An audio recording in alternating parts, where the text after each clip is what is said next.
પારડી પોલીસે પતંગ વેપારીઓ સાથે મીટિંગ કરી પ્રતિબંધિત દોરી ન રાખવી જેની તકેદારી રાખવી.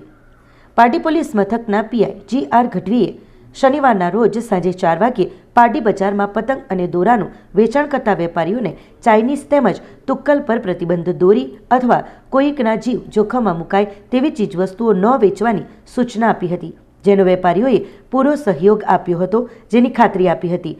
વધુમાં વેપારીઓએ જણાવ્યું હતું કે બજારમાં પ્રતિબંધિત ચીજવસ્તુ નથી વેચતા હોવાની વેપારીઓ દ્વારા સ્પષ્ટતા પણ કરવામાં આવી હતી. પોલીસે કહ્યું ગમે ત્યારે ચેકિંગ હાથ ધરવામાં આવશે.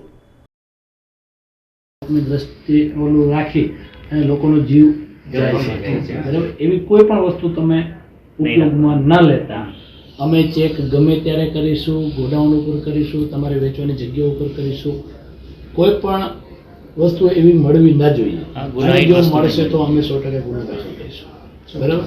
એટલે મારી સ્પષ્ટ સૂચના છે, વિનંતી છે, જે સમજો એવી લાલચમાં કોઈ ના આવતા કે 500 રૂપિયા આપણે આવકના વિચારી અને લોકોનો જીવ કોઈને જોખમ એવી કોઈ વસ્તુ ટોટલ પારડી વિસ્તારમાં આમ તો બધી આજે પારડી પોલીસ તંત્રથી જે મિટિંગ બોલાવવામાં આવેલી બધા અમારા પારડીના પતંગના વેપારીઓને જે બધા પતંગ દોરા જે માંગવાવાળા બધાને બોલાવેલા હતા અને સાહેબે સારું ઇન્સ્ટ્રક્શન આપ્યું છે અને કીધું છે ચાઇનીઝ દોરા અને ચાઇનીઝ તુક્કલો જે પણ પ્રતિબંધિત વસ્તુ છે એ વસ્તુને કોઈ પણ વેપારીએ વેચ્યું ને અને અમે પણ એમાં એગ્રી છે કે કોઈને નુકસાન પહોંચે એવું કામ કોઈ અમારે કરવું નથી.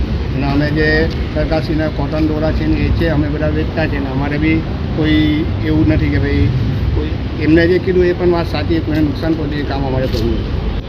અપીલ તો ગામની જનતાને કે ગ્રાહકોને બી એ જ કરવાની કે હવે ચાઇનીઝ દ્વારા કોઈ પણ આગ્રહ રાખવો નહીં, કોઈને નુકસાન પહોંચે તેવું કામ તો કરવું જ નહીં ને સેફલી રીતે આ મકર સંક્રાંતિનો તહેવાર છે એ બધા ઉજવવું. આપણી સંકલ્પ ન્યૂઝ ચેનલને સબસ્ક્રાઇબ અને લાઇક કરો, બેલ આઇકન દબાવો જેથી આવનાર ન્યૂઝ અપડેટ્સની નોટિફિકેશન આપના મોબાઈલ પર સૌથી પહેલા પહોંચે. Like, subscribe and share the video.